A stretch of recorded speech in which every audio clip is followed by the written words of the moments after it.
Guys, welcome back to my channel. कसे आहात? So आज इव्हनिंगचं रुटीन सुरू आहे आणि आजचं बेत थोडंसं वेगळं आहे. आज काहीतरी असं चटपटा खायची इच्छा होत होती दुपारपासून. मग विचार केला आज स्वयंपाक न करता दुसरं काहीतरी बनवावं. सो इथे मी चटणी तयार करून घेतली आहे, मिरची सांबार आणि पुदिना तर नव्हतं माझ्याकडे. सो लिंबू पिळलेलं आहे आणि मीठ घातलेलं आहे. सो अशी चटणी, तिखट चटणी तयार करून घेतलेली आहे. आणि स्वीटकॉर्न बोलवले होते अजयच्या हातांनी. सो ते भाजून घेतले, पण ते एवढे जास्त भाजले गेले गॅसवर. व्यवस्थित निवे जर असले तर त्यावर व्यवस्थित ते भाजले जातात. सो एका साईडला आधी भाजून ठेवून दिले होते आणि नंतर मग चटणी तयार केली. सो त्याचबरोबर बाकीचे पण काही गोष्टी तयार करणार आहे. सो आज असं शॉर्टकटमध्ये होतं सगळं, पण त्यानंतर शेवटी लास्टला स्वयंपाक बनवावंच लागलं मला. ते जोपर्यंत भात जेवण करून झोपत नाही तोपर्यंत बरं नाही वाटत, म्हणून मग शेवटी मग भात पण मांडला. सो चला, व्लॉग एन्जॉय करा, स्टे ट्यून.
त्या स्क्वेअर तो आपला ह्याला स्क्वेअर नाही, सिग्नल आला तिथून राईट दुकान नाही, राईट साईडला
सांग बरं काय आहे.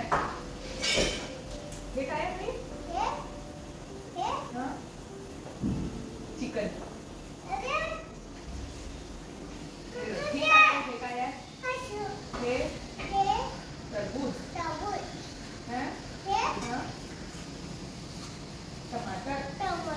टोमॅटो. हे बनाना.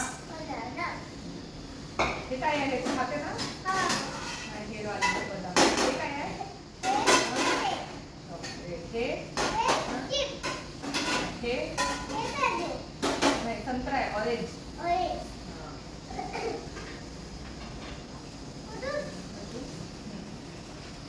हा काय आहे. हे काय आहे.